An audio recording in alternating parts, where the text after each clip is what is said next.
السلام عليكم ورحمة الله وبركاته. إن الحمد لله نحمده ونستعينه ونستغفره ونعوذ بالله من شرور أنفسنا ومن سيئات أعمالنا. من يهده الله فلا مضل له ومن يضلل فلا هادي له. وأشهد أن لا إله إلا الله وحده لا شريك له وأشهد أن محمدا عبده ورسوله.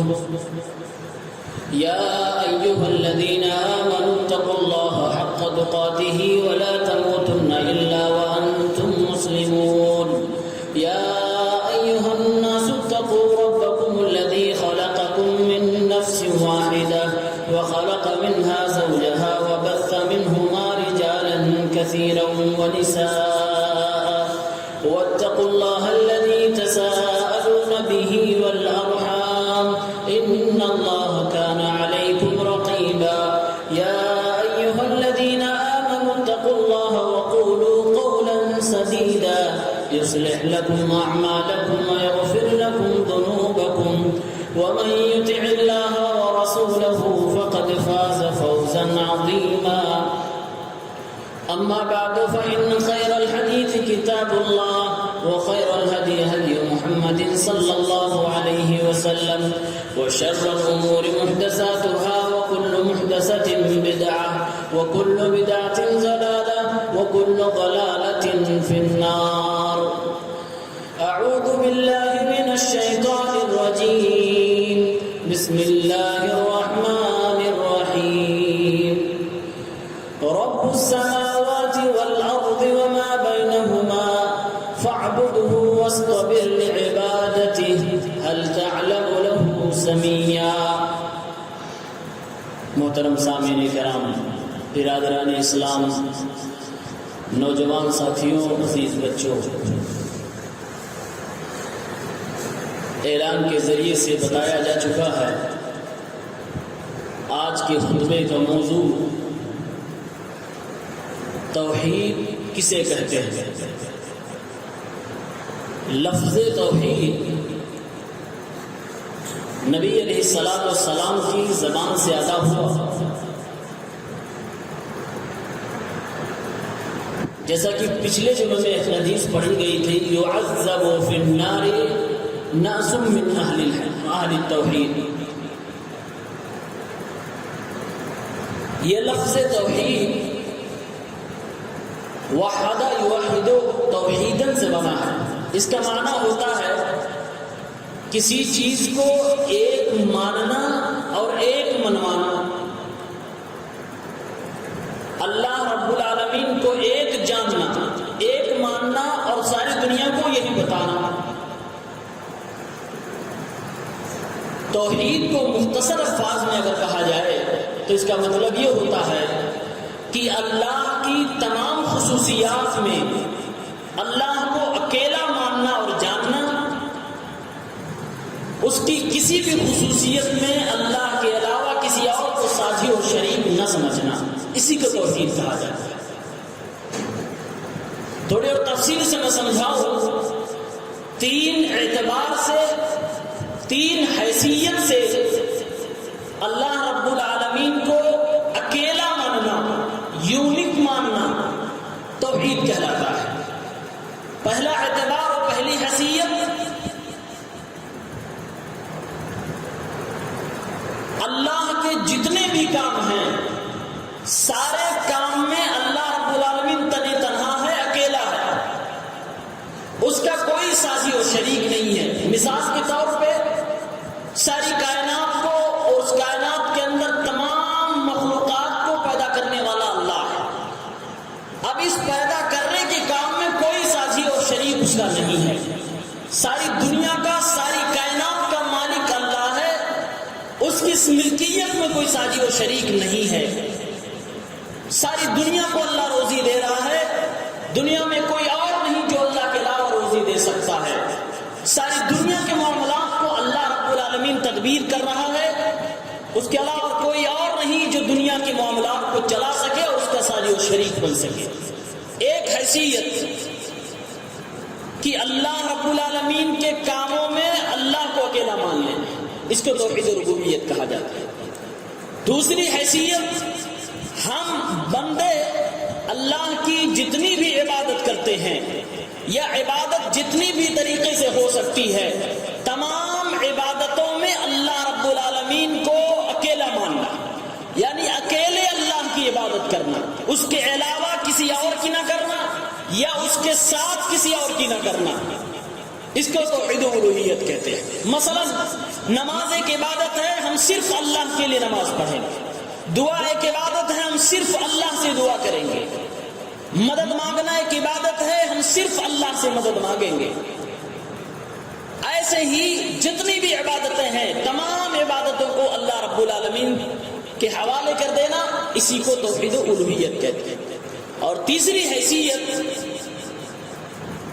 اللہ کے جتنے بھی نام ہیں، اللہ کی جتنی بھی صفتیں ہیں، ان تمام صفتوں پر منعن اسی طرح ایمان لانا جس طرح قرآن پاک اور نبی علیہ الصلوۃ والسلام کی احادیث صحیحہ میں آیا ہوا ہے۔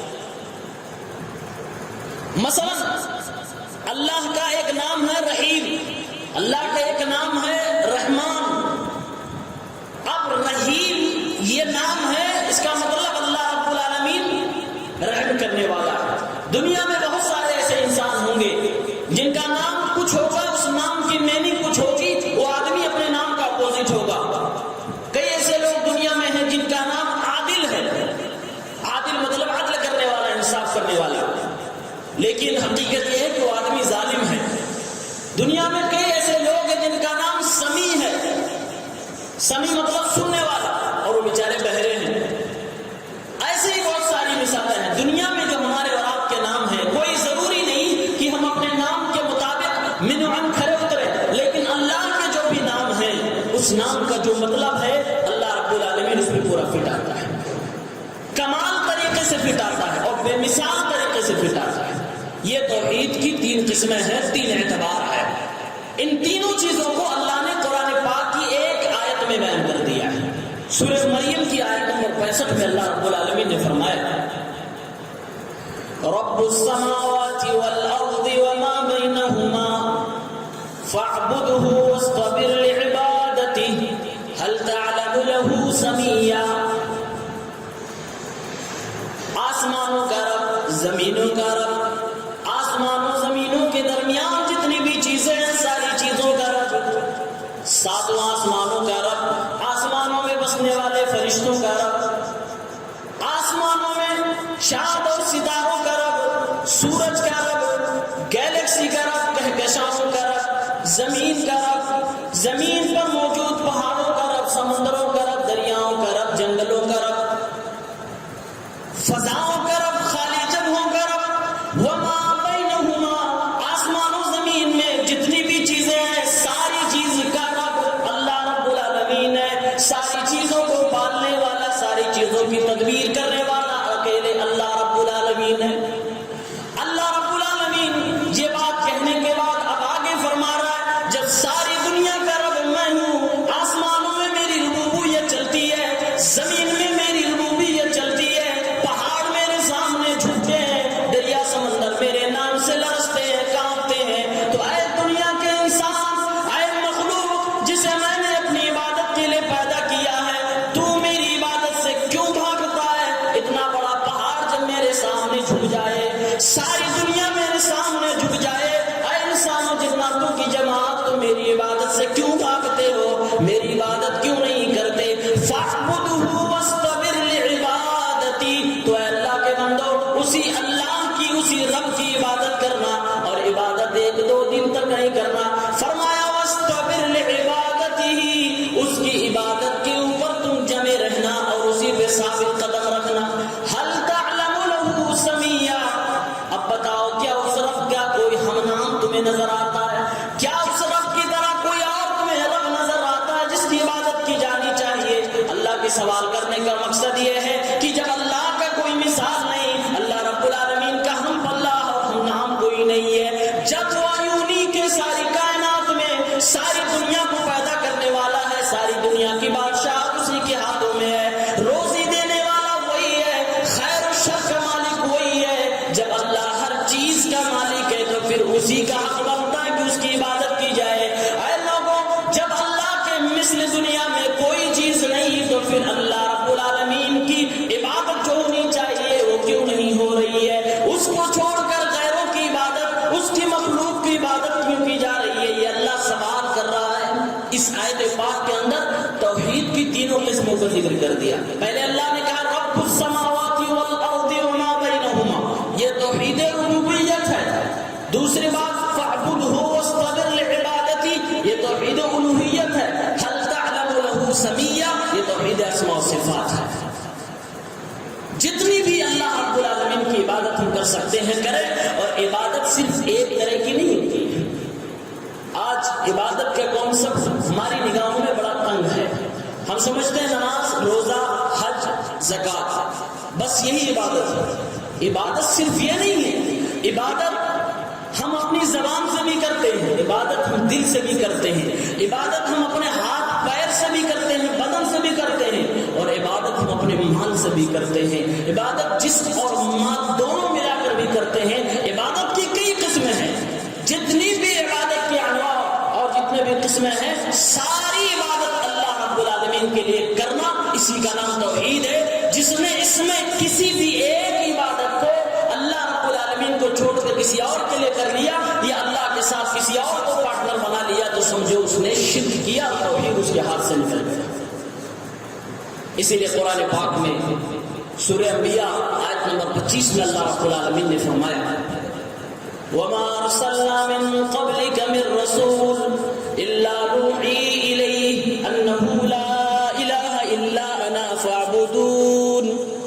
اللہ رب العالمین نے فرمایا اے نبی، آپ سے پہلے جتنے بھی رسول ہم نے بھیجے ہیں، سارے رسولوں کو میں نے یہی میسج دیا تھا کہ اے میرے پیغمبروں، اے میرے رسولوں، جاؤ دنیا کو یہ بتانا کہ میرے سوا کوئی معبود برحق نہیں، لہذا جب اللہ ہی صرف عبادت کے لائق ہے، وہی مستحق ہے، تو صرف اسی کی عبادت کرنا۔ فاعبدون، اے دنیا کے لوگوں، میری صرف عبادت کرنا، میرے علاوہ کسی اور کی عبادت نہ کرنا، اسی کا نام توحید ہے۔ اللہ رب العالمین نے پہلی امتوں کے بارے میں قرآن پاک کی سورہ بینہ آیت نمبر 5 میں کہا آج یہ بگڑ گئے، آج یہ اللہ پر ایمان ہوتے ہوئے دوسروں کی عبادت کرنے لگے، اپنے نبیوں کی عبادت کرنے لگے، اپنے قوم کے نیک لوگوں کی، بزرگوں کی، اولیاء کی، ولیوں کی عبادت کرنے لگے۔ ان کو ان چیزوں کا حکم نہیں دیا گیا تھا، ان کو تو حکم یہ دیا گیا تھا کہ صرف اللہ کی عبادت کرنا۔ وَمَا أُمِرُوا إِلَّا لِيَعْبُدُوا اللَّهَ مُخْلِصِينَ لَهُ الدِّينَ حُنَفَاءَ۔ اللہ رب العالمین نے فرمایا انہیں تو صرف اس بات کا حکم دیا گیا تھا کہ خالص اللہ کی عبادت کیا کریں گے، اور یکجو ہو کر، یکسو ہو کر اللہ کی عبادت کیا کریں گے، اس کی عبادت میں ذرہ برابر بھی شرک کی ملاوٹ نہ کیا کریں گے۔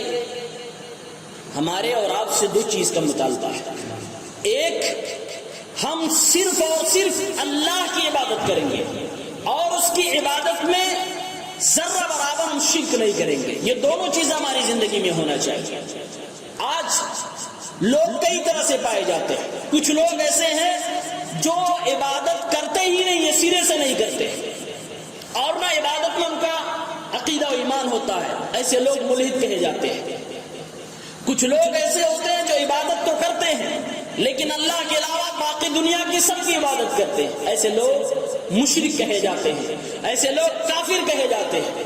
کچھ لوگ دنیا میں ایسے ہیں جو اللہ کی عبادت تو کرتے ہیں لیکن اس کے ساتھ ساتھ غیر اللہ کی بھی عبادت کرتے ہیں، اس کے ساتھ ساتھ وہ پہاڑوں کی، پتھروں کی، درختوں کی اور دنیا کے دیگر چیزوں کی، دیگر انسانوں کی عبادت کرتے ہیں، جناتوں کی عبادت کرتے ہیں۔ ایسے لوگوں کو مشرک کہا جاتا ہے۔ اور کچھ ایسے لوگ ہوتے ہیں جو شرک تو نہیں کرتے، مانتے ہیں کہ اللہ کی عبادت کرنا چاہیے، اللہ کی عبادت میں کسی کو شریک نہیں ٹھہرانا چاہیے، لیکن وہ اللہ کی بھی عبادت نہیں کرتے ہیں، ایمان صرف رکھتے ہیں، اور ایسے لوگ بھی ہمارے سماج کے اندر پائے جاتے ہیں۔ صرف عقیدہ صحیح ہو جائے، آدمی عمل نہ کرے، تب بھی اس کی زندگی برباد ہے، تب بھی اس کا حشر برا ہونے والا ہے۔ اللہ رب العالمین کا مطالبہ ہے کہ اگر مانتے ہو تو عبادت کر کے دکھاؤ، صرف ماننا کافی نہیں ہے۔ اللہ کہتا ہے ایک سو ہو جاؤ، سب کو چھوڑو پھر مجھے اپناؤ۔ اللہ کے معاملے میں یس، باقی کے معاملے میں نو۔ یہ طریقہ توحید کا ہے۔ آج کچھ لوگ جن کے پاس توحید تو ہے، بس اسی خوش فہمی میں ہے کہ ہم توحید والے ہو گئے، ہمیں عبادت کی ضرورت نہیں ہے۔ اللہ فرماتا ہے عبادت میری کرو۔ اور کچھ لوگ توحید بھی نہیں ہے، عبادت تو کر رہے ہیں لیکن اللہ کو چھوڑ کر باقی سب کی کرتے ہیں۔ عبادت کی کئی قسمیں ہیں، کئی طرح کی عبادت ہوتی ہے۔ آئیے میں چند نمونے رکھتا ہوں۔ زبان کی عبادت کسے کہتے ہیں، اور چند زبان کی عبادت ان کی جھلکیاں پیش کرتا ہوں۔ دعا کرنا یہ ایک عبادت ہے۔ جب دعا کرنا عبادت ہو گئی، الدعاء مخ العبادہ، بلکہ نبی علیہ السلام نے فرمایا عبادت کا مغز دعا ہی ہے، عبادت کی روح دعا ہی ہے۔ دعا مطلب سوال کرنا، پکارنا۔ جب دعا عبادت ہو گئی، اس کا مطلب یہ ہوا کہ اللہ کو چھوڑ کر کسی اور سے دعا نہیں کی جا سکتی۔ اللہ کو چھوڑ کر کسی اور سے اگر دعا کی گئی، یا اللہ کے ساتھ میں کسی اور سے اگر دعا کی گئی، پکارا گیا، تو یہ شرک ہو جائے گا۔ توحید سے آپ ہاتھ دھو بیٹھیں گے۔ قرآن پاک سورہ احقاف کی آیت نمبر 5 اور 6 میں اللہ رب العالمین نے فرمایا وَمَنْ أَضَلُّ مِمَّنْ يَدْعُو مِن دُونِ اللَّهِ مَنْ لَا يَسْتَجِيبُ لَهُ إِلَى يَوْمِ الْقِيَامَةِ وَهُمْ عَنْ دُعَائِهِمْ غَافِلُونَ وَإِذَا حُشِرَ النَّاسُ كَانُوا لَهُمْ أَعْدَاءً وَكَانُوا بِعِبَادَتِهِمْ كَافِرِينَ۔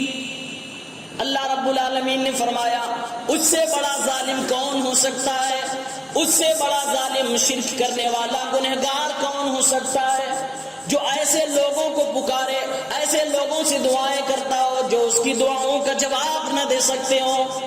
جواب دینا تو دور کی بات ہے، وَهُمْ عَنْ دُعَائِهِمْ غَافِلُونَ، بلکہ وہ تو ان کی پکار کو، ان کی دعا کو سن بھی نہیں رہے ہیں۔ جب ایسے لوگوں کو دوبارہ زندہ کیا جائے گا، قیامت کے محشر میں کھڑا کیا جائے گا، اللہ رب العالمین فرماتا ہے یہ جن کو پکارتے ہیں یہ سارے کے سارے لوگ قیامت کے دن انکار کر دیں گے اور کہیں گے اے اللہ ہم نے ان کو اپنی عبادت کے لیے نہیں کہا تھا، یہ خود گمراہ ہوئے تھے۔ یہ اللہ کو چھوڑ کر جس کو بھی ہم پکارتے ہیں نا، ان کے بارے میں کہا جا رہا ہے۔ اس کی تفسیر اٹھا کر دیکھیے، نبی علیہ السلام فرماتے ہیں، قرآن خود کہتا ہے کہ قیامت کے دن دنیا کے کچھ لوگ عیسیٰ علیہ السلام کو دعاؤں میں پکارتے ہیں اور ان سے دعا کرتے ہیں۔ قرآن میں اللہ نے منظر کھینچا ہے، عیسیٰ کو کٹگھرے میں کھڑا کر دیا جائے گا، سوال کیا جائے گا اے عیسیٰ علیہ السلام کیا آپ نے کہا تھا کہ میری اور میری ماں کی عبادت کرو، مجھے پکارو، مجھ سے دعا کرو؟ عیسیٰ علیہ السلام کہیں گے اللہ تو پاک ہے، میں ایسا کہاں کہہ سکتا ہوں، میں تو تیرا پیغمبر تھا، میں نے تو تیری توحید کی دعوت کی، تجھ کو پکارنے کی میں نے بات کہی ہے۔ عیسیٰ علیہ السلام وہاں پلو جھاڑ لیں گے ان لوگوں سے جو آج دنیا میں عقیدت کے ساتھ عیسیٰ علیہ السلام کو پکارتے ہیں۔ ایسے ہی علماء کرام نے، مفسرین اعظام نے لکھا ہے کہ دنیا میں دو طرح کی چیزوں کی لوگ پوجا کرتے ہیں اور ان کو پکارتے ہیں۔ ایک وہ جن میں عموماً مانا جاتا ہے کہ جان نہیں ہوتی ہے، جبکہ سائنس کی سرچ یہ بھی آ چکی ہے کہ پتھروں میں اور ایسے ہی درختوں میں بھی جان ہوا کرتی ہے، اس کو لوگ پکارتے ہیں۔ یہ بھی کل قیامت کے دن گواہی دیں گے اے اللہ ہم نے اپنی عبادت کی طرف ان کو نہیں بلایا تھا، یہ خود میری عبادت کر رہے تھے۔ اور ایسے ہی فرشتوں کی جو لوگ عبادت کرتے ہیں، نبیوں کی جو لوگ عبادت کرتے ہیں، ولیوں کی جو لوگ عبادت کرتے ہیں، ان سے دعائیں مانگتے ہیں۔ اللہ فرماتا ہے وَكَانُوا بِعِبَادَتِهِمْ كَافِرِينَ، کل قیامت کے دن وہ ان کی عبادت کو ان کے منہ پہ مار دیں گے، انکار کر دیں گے۔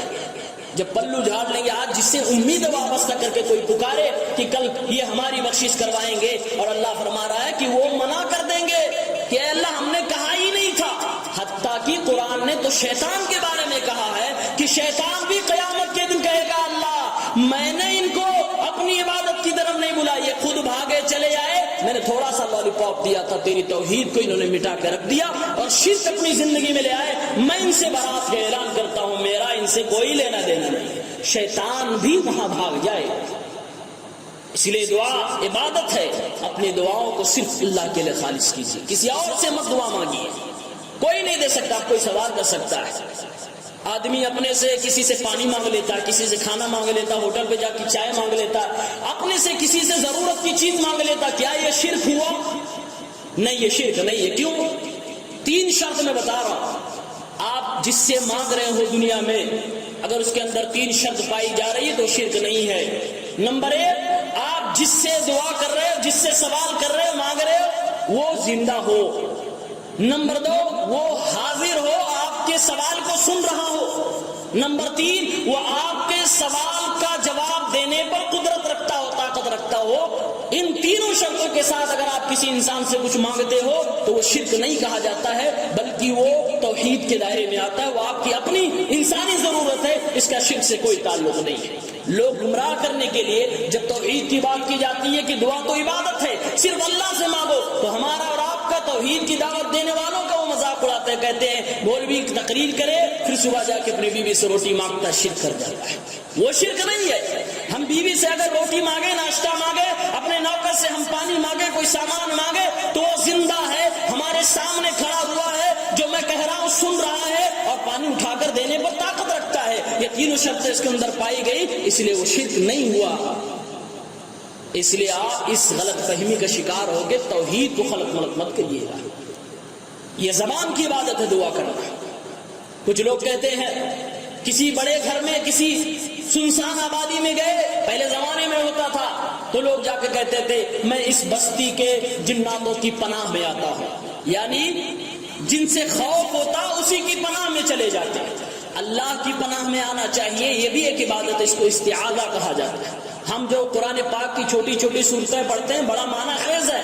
قل اعوذ برب الفلق, صبح کے رب کی پناہ میں آتا ہوں, صبح کے رب کی پناہ میں آتا ہوں. قل اعوذ برب الناس, لوگوں کے رب کی میں پناہ میں آتا ہوں.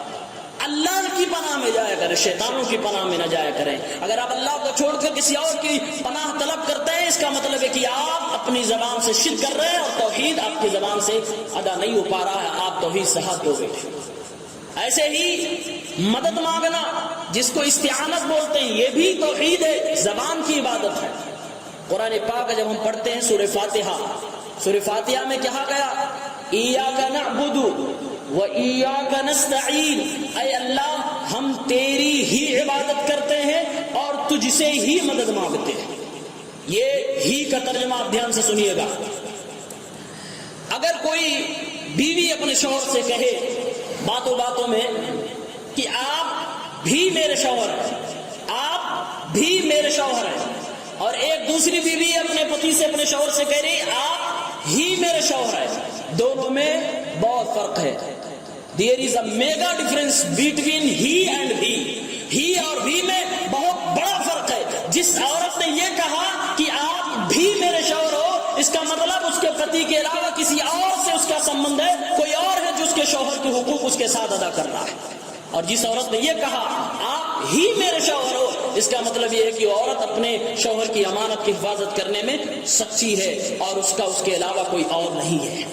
اسی طرح اللہ رب العالمین کہلوا رہا ایاک نعبد, اے بندوں کہو اے اللہ ہم تیری ہی عبادت کرتے ہیں, مطلب تیرے علاوہ کسی اور کی نہیں عبادت کریں گے, اور نہ تیرے ساتھ کسی اور کی کریں گے. ہمارا حال یہ ہے, آج مسلمانوں کے حال اور مسلمانوں کی عبادات کے معاملات کو اگر دیکھ کر اپنے الفاظ میں ادا کیا جائے تو اس کا مطلب یہ ہوگا کہ آج مسلمان یہ کہہ رہا ہے اے اللہ ہم تیری بھی عبادت کرتے ہیں. کیوں؟ اس لیے کہ مسجد میں آتے تھے تیری عبادت کرتے ہیں, مسجد سے باہر جا کر آستانوں پہ ہم تیرے علاوہ کی بھی عبادت کرتے ہیں. یہ ہمارے حال ہے, یہ توحید نہیں ہے, اسی کا نام شرک ہے. اللہ فرماتا ہے صرف میری ہی عبادت کرنا, مجھ سے ہی مدد طلب کرنا. جب آدمی مصیبت میں پھنس جاتا ہے تب وہ پکارتا ہے کس کو؟ جو مصیبت ٹال سکے. دنیا میں لوگ اپنے اپنے عقیدے کے اعتبار سے الگ الگ ہستیوں کو پکارتے ہیں, الگ الگ لوگوں کو پکارتے ہیں کہ آپ تو مجھے اس مصیبت سے نکال لے. قرآن کریم میں ایک نقشہ کھینچا گیا ہے کہ میرے نبی اور آپ کے پیارے صحابہ نے جب مصیبت آئی تو کس کو پکارا تھا, اور یہی عقیدہ توحید ہے جو ہم آپ کو اپنانا چاہیے. سورہ انفال کی آیت نمبر 9 اللہ رب العالمین نے فرمایا اذ تستغیثون ربکم فاستجاب لکم, انی ممدکم بألف من الملائکۃ مردفین.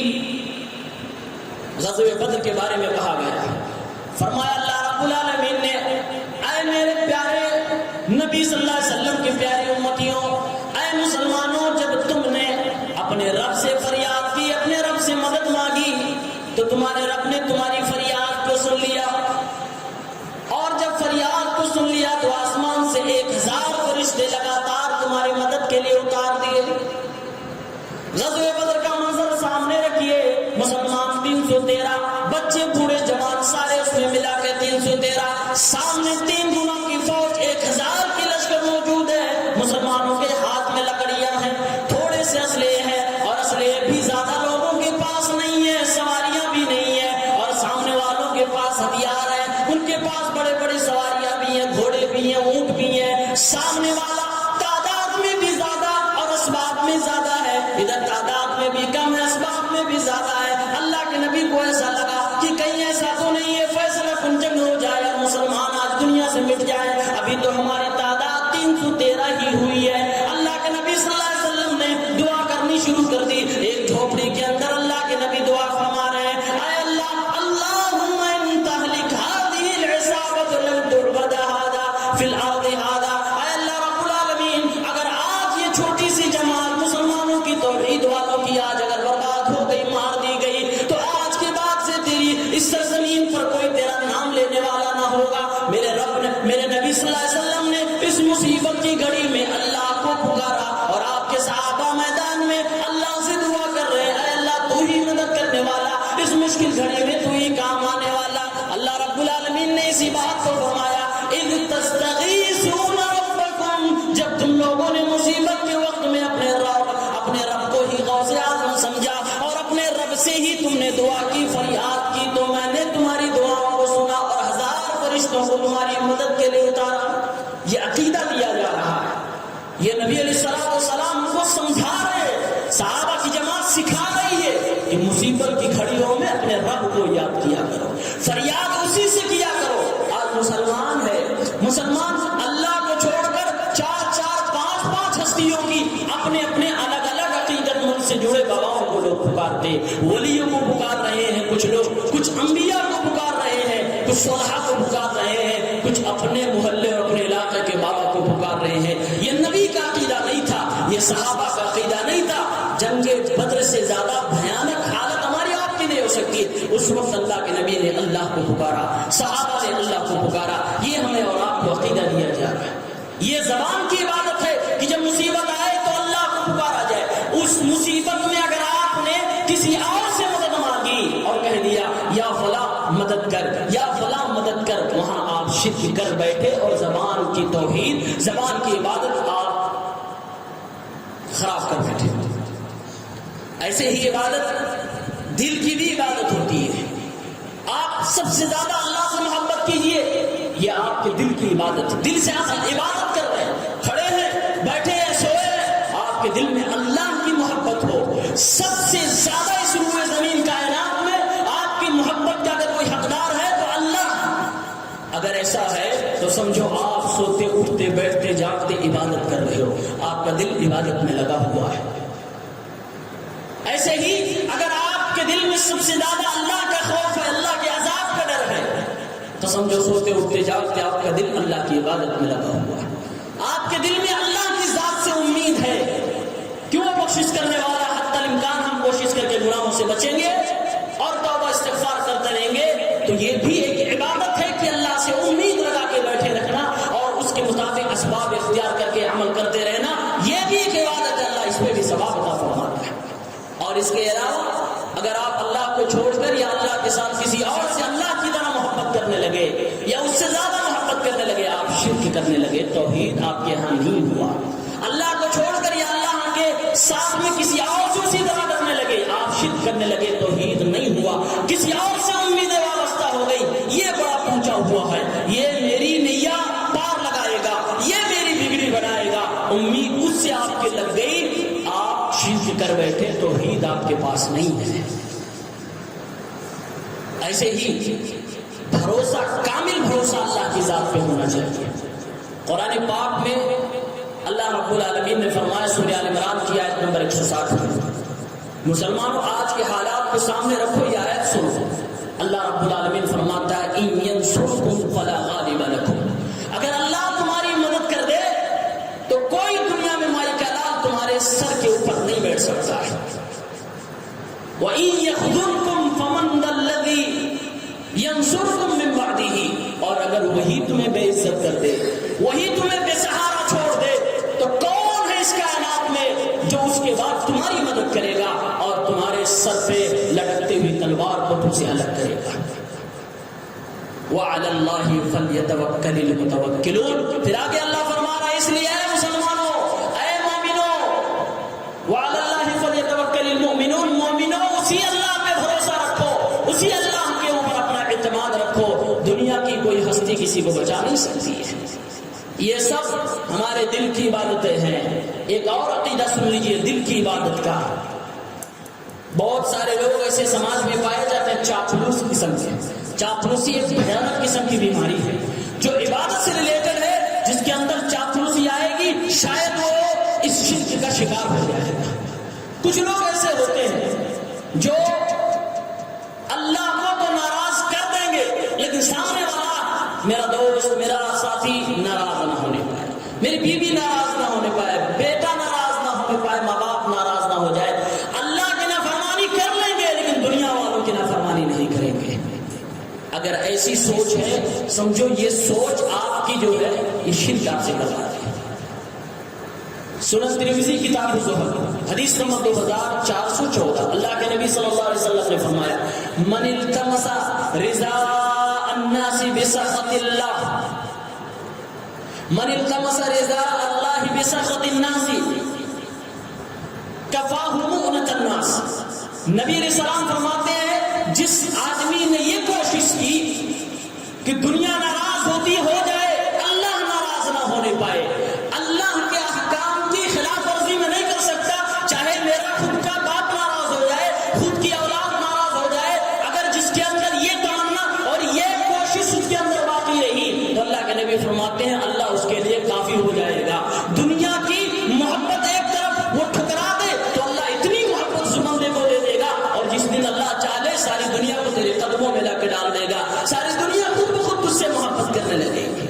اور جس نے اس کا الٹا کیا میرے نبی فرماتے ہیں ومن التمس رضاء الناس بسخط اللہ، اور جس نے اللہ کو ناراض کر کے دنیا والوں کو خوش کرنے کی کوشش کی تو اللہ ایسے آدمی کو دنیا کے حوالے کر دیتا، جا اب میں تیرا نگہبان نہیں ہوں، تو دنیا کے حوالے جا، جیسا یہ تیرے ساتھ ویوہار کرے گے تو سمجھے میں آج سے تیری ذمہ داری نہیں لیتا۔ پھر اللہ ایسے آدمی کو چھوڑ دیتا ہے، اس کی پرواہ نہیں کرتا ہے۔ لہٰذا یہ بھی ایک عقیدہ ہے کہ دل میں جذبہ ہو کہ اللہ کی بات اور بندوں کی بات جہاں ٹکرائے گی ہم اللہ کی مانیں گے، بندوں کی نہیں مانیں گے، کوئی بھی ہو۔ یہ بھی عقیدہ، یہ دل کی عبادت ہے۔ ہم نے عبادت کو صحیح سے سمجھا ہی نہیں ہے۔ عبادت بدن کی بھی ہوتی ہے، ہم اللہ کے سامنے جو نماز میں کھڑے ہوتے ہیں قیام جس کو کہا جاتا ہے، یہ عبادت ہے کھڑے ہونے۔ اس طرح عادت کے ساتھ خشوع خضوع کے ساتھ عاجزی کے ساتھ کھڑا ہونا یہ عبادت ہے اللہ رب العالمین کی، یہ بدن کی ہماری عبادت ہے۔ یہ عبادت ہم کسی اور کے لیے نہیں کر سکتے، کسی اور کے پاس اس انداز میں نہیں کھڑا ہو سکتے جس طرح ہم نماز میں کھڑے ہوتے ہیں، کیونکہ پھر وہ عبادت آپ کسی اور کے لیے کر رہے ہو۔ اسی لیے قرآن پاک میں اللہ رب العالمین سورہ بقرہ کی آیت نمبر 238 میں کہتا ہے وَقُومُوا لِلَّهِ قَانِتِينَ، رب کے سامنے باادب کھڑے ہو جاؤ۔ یہ کھڑے ہونا باادب یہ عبادت ہے، یہ غیروں کے لیے نہیں ہونا چاہیے۔ اسی لیے میرے نبی کی سنت رہی ہے، صحابہ کرام دنیا کے زمانے دنیا میں دیکھا جاتا تھا کہ جب کوئی بادشاہ کسی گھر کے اندر انٹری کرتا تو باقی لوگ کھڑے ہو جاتے، یا وہ چاہتا تھا ٹیچر چاہتا کہ میں کلاس میں انٹری کروں تو میرے اسٹوڈنٹس کھڑے ہو جایا کریں، کیوں؟ میری ریسپیکٹ میں میری عزت میں میرے نبی کو یہ چیز ناپسند تھی۔ صحابہ جانتے تھے کہ رسول اللہ یہ چیز پسند نہیں کرتے، اس لیے اللہ کے نبی صلی اللہ علیہ وسلم اپنے ساتھیوں کو کھڑا ہونا پسند نہیں فرماتے تھے۔ سجدہ کرنا، رکوع کرنا جو نماز میں کرتے ہیں یہ عبادت ہے۔ جب یہ عبادت ہے تو ہمارا سجدہ، ہماری کمر اللہ کے علاوہ کسی اور کے سامنے نہیں جھکنا چاہیے، ہماری پیشانی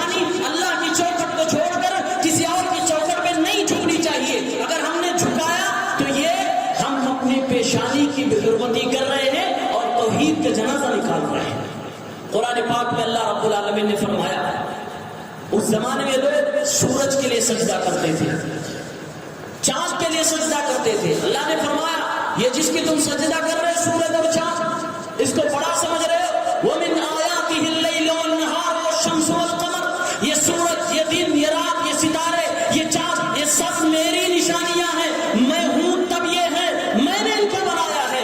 لَا تَسْجُدُوا لِلشَّمْسِ وَلَا لِلْقَمَرِ، اے لوگو سجدہ کرنا ہے تو میری کرو، سورج کے لیے نہیں سجدہ کرنا، چاند کے لیے نہیں سجدہ کرنا. وَاسْجُدُوا لِلَّهِ الَّذِي خَلَقَهُنَّ إِن كُنتُمْ إِيَّاهُ تَعْبُدُونَ، اس رب کے لیے سجدہ کرو جس نے اس سورج کو بھی بنایا ہے، چاند کو بھی بنایا ہے، ستاروں کو بھی پیدا کیا ہے. اللہ نے ایک فارمولہ دے دیا کہ سجدے کا حقدار وہی ہے جس نے پیدا کیا ہے، جو پیدا کرنے والا نہیں، جو خالق نہیں ہے وہ سجدے کا حقدار نہیں ہے، وہ مخلوق ہے. یہ فارمولہ اللہ نے دیا. آج دنیا میں دیکھیے کئی ایسے ویڈیوز باباؤں کے لوگ سجدے کر رہے ہیں، گھٹنے ٹیک رہے ہیں ان کے سامنے جھکا جا رہا ہے، سراسر یہ شرک ہو رہا ہے. اور مسئلہ ایک بدلاؤ ہوا. پہلے زمانے میں خصوصاً حضرت یوسف کی امت میں جائز تھا کہ اپنے بڑے کے سامنے تعظیم کے طور پہ آدمی سجدہ کر سکتا تھا، جس کا ذکر قرآن میں بھی آیا ہے. وہ اس امت کے اندر تھا، اس امت میں وہ بھی حرام ہے. اس امت میں جو شخص کسی بھی شخص کے سامنے، چاہے وہ ماں ہو، باپ ہو، استاد ہو، کوئی بھی ہو، اس کے سامنے اگر وہ سجدہ کیا تعظیم کے طور پر، اس کو عزت دینے کے لیے، تو یہ گناہ کبیرہ ہے. اور اگر عبادت کے طور پر کیا، اس جذبے سے کیا کہ یہ مجھے فائدہ دے سکتا ہے، یہ میری بگڑی بنا سکتا ہے، یہ میری مشکل کو حل کر سکتا ہے، یہ ہے جس کے اندر غم کی کوالٹی پائی جاتی ہے، اس جذبے سے اگر کسی نے کسی کے سامنے اپنے پیشانی کو جھکایا، یہ شرک اکبر ہے. یہ سب سے بڑا شرک ہے جس کو اللہ کبھی معاف نہیں کرے گا اگر بندہ جیتے جی توبہ نہ کیا تو. اور آج سجدے ہو رہے ہیں. عبادت یہ ہے کہ صرف اور صرف اللہ کے گھر کا طواف ہونا چاہیے. آج اللہ کے گھر کو چھوڑ کر سینکڑوں گھروں کی لوگ طواف کرتے ہیں، یہ بھی شرک ہو رہا ہے. یہ اللہ کی توحید کے ساتھ کھلواڑ کیا جا رہا ہے. سورہ حج آیت نمبر 29 دیکھیے، وَلْيَطَّوَّفُوا بِالْبَيْتِ الْعَتِيقِ، اللہ نے فرمایا صرف اللہ کے گھر کے تم طواف کیا کرو. اور آج اللہ کے گھر کا طواف بھی ہو گیا، شادی کے موقع پر بھی کسی اور گھر کا طواف، کسی اور جگہ پہ طواف صرف خانے کعبہ کا. اس کے علاوہ نہ تو دنیا میں کسی مسجد کا طواف کیا جا سکتا ہے، نہ مسجد نبوی کا طواف کیا جا سکتا ہے، اور نہ ہی دنیا کی کسی مسجد کا طواف کیا جا سکتا ہے. جب مسجدوں کا طواف نہیں ہو سکتا تو ایسی جگہوں کا طواف کیسے ہو سکتا ہے جہاں پر مردے دفن ہو؟ یہ طواف کرنا عبادت ہے. لہذا عبادت وہی اور اسی جگہ کی جائے گی جہاں حکم دیا گیا. اس کے علاوہ آپ جب دوسرے جگہ پہ گئے تو آپ نے شرک کیا، توحید آپ کے گھر سے نکل گئی. ذبح کرنا یہ مال کی عبادت ہے، جانور ذبح کرنا، قربانی آ رہی ہے، یہ مال کی عبادت ہے. اس عبادت کو صرف اللہ کے لیے کیجیے. اگر ہم کوئی بھی جانور لاؤ فلاں کے نام پہ ذبح کرتے، آج اس کے نام پہ، آج اس کے نام پہ ذبح کرتے، یہ نام پہ یہ نہیں ہے جو قربانی میں کہا جاتا کہ اے اللہ میں ذبح کرتا ہوں اس جانور کو فلاں ابن فلاں کے نام سے، تو اس کو قبول کرو. یہ نام نہیں کہا ہے. وہ ان کے لیے جس طرح ہم اللہ کے لیے ذبح کرتے ہیں، وہ لوگ اسی طرح غیر اللہ کے لیے ذبح کرتے ہیں. ایسے ذبیحے کو قرآن پاک نے حرام قرار دیا. سورہ مائدہ کی آیت نمبر 3 میں اللہ رب العالمین نے فرمایا وَمَا ذُبِحَ عَلَى النُّصُبِ، جو آستانوں پہ ذبح کیے جاتے ہیں وہ سارے کے سارے گوشت، سارے جانور حرام ہیں، ایسے گوشت کو کھایا نہیں جا سکتا. وَمَا ذُبِحَ عَلَى النُّصُبِ، یہ قرآن پاک کی آیت ہے. سورہ مائدہ آیت نمبر 3 اٹھا کے دیکھ لیجیے، وہ حرام ہے. میرے نبی صلی اللہ علیہ وسلم نے تو کتنی پیاری بات کہی، شاید لوگوں کو سنیں تو ہوش آ جائے. سنن نسائی کتاب الضحایا حدیث نمبر 4422، حضرت علی سے کسی نے کہا کہ اے علی ابن ابی طالب، آپ اللہ کے نبی کے چچازاد بھائی تھے، آپ نبی علیہ السلام کے رشتے دار تھے، آپ داماد تھے ان کے، کیا اللہ کے نبی نے کوئی پرسنل بات آپ کو بتائی ہے جو دوسروں کو نہ بتائی ہے؟ حضرت علی غصہ ہو گئے. پھر اس نے سوال کیا کہ آپ کو کوئی خاص بات بتائی ہے، رہتی ہے جو دوسروں کو نہ بتائی ہو؟ حضرت علی نے کہا میرے نبی نے مجھے کچھ پرسنل یا خاص بات نہیں بتائی جو دوسروں سے چھپائی ہو.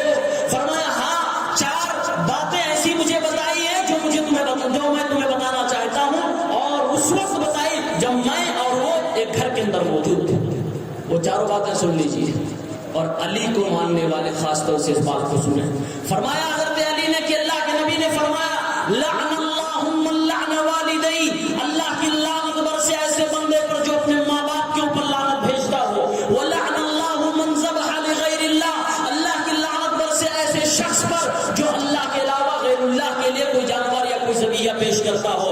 ولعن اللہ من آوى محدثا، اور اللہ کی لعنت برسے ایسے بندے پر جو کسی بدعتی کو پناہ دیتا ہو، جو کسی بھگوڑے کو پناہ دیتا ہو. ولعن اللہ من غیر منار الارض، اور اللہ کی لعنت ہو ایسے آدمی پر، ایسے بندے پر جو زمینوں کے نشانات اور حدود کو پائمال کرتا ہے اور اس کے بعد اس میں بےمانی کرتا ہے.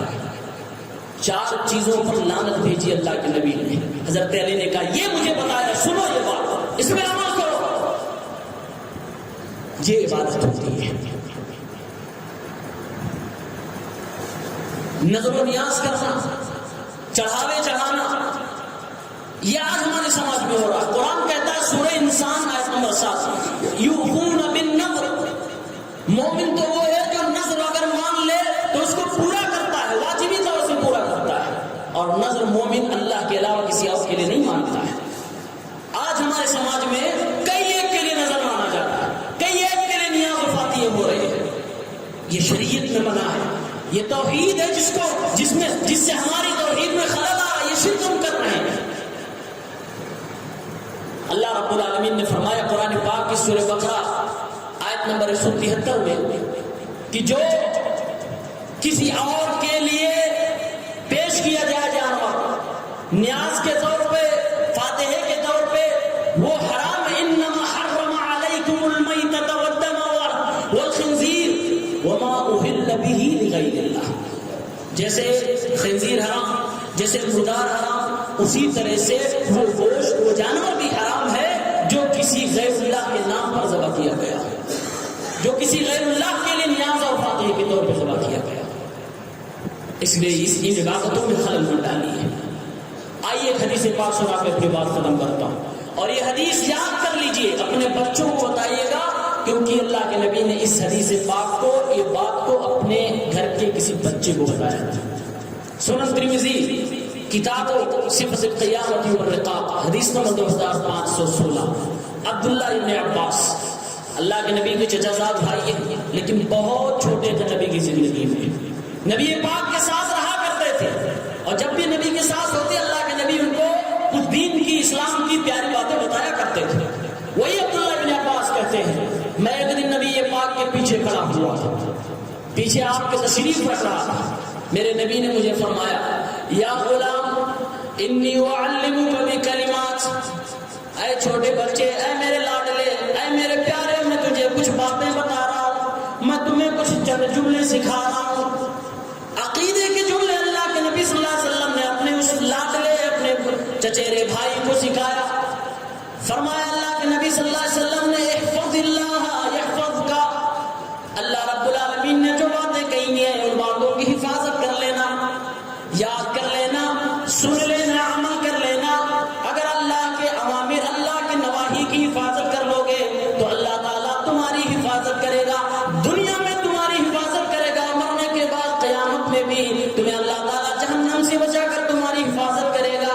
احفظ اللہ تجدہ تجاہک، اے میرے لاڈلے بھائی، اے میرے چھوٹے بچے غلام، اللہ رب العالمین کی حفاظت کر لے، یعنی اللہ کے احکام کی حفاظت کر لے. جب تو اللہ رب العالمین کے احکام کی حفاظت کرنے والا اور دین کی حفاظت کرنے والا بن جائے گا، دین پر عمل کرنے والا بن جائے گا، تو ہمیشہ تو اللہ کی مدد کو اپنے سامنے پائے گا. اللہ کے نبی نے ایک عقیدہ بھی سکھایا. اے لاڈلے بچے، وَاعْلَمْ أَنَّ الْأُمَّةَ لَوِ اجْتَمَعَتْ عَلَىٰ أَن يَنفَعُوكَ بِشَيْءٍ لَمْ يَنفَعُوكَ إِلَّا بِشَيْءٍ قَدْ كَتَبَهُ اللَّهُ لَكَ.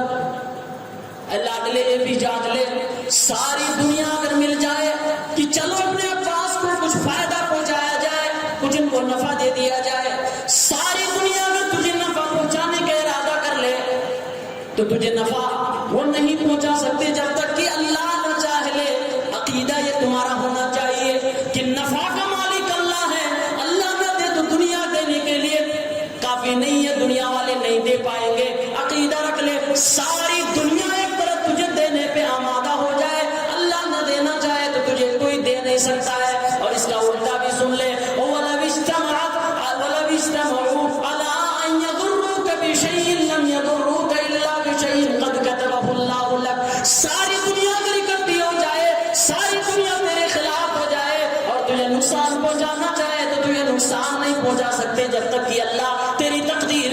نقصان نہیں لکھا ہوگا. یہ نصیحت یہ آپ صلی اللہ علیہ وسلم اپنے چھوٹے سے بچے اور چچا بھائی کو سکھا رہے. یہ عقیدہ چھوٹے بچے کو سکھایا جا رہا ہے. آج بڑے بڑے مسلمان بیچارے عمرے دراز ہو گئی وہ کہتے ہیں یہ بار بار زندگی میں وہی گھسا پٹا موضوع توحید سن رہے ہیں. چھوٹے بچے کو آج وہ باتیں بتائی جا رہی ہیں اور یہ عقیدہ سمجھایا جا رہا ہے اللہم لا مانع لما اعطیت.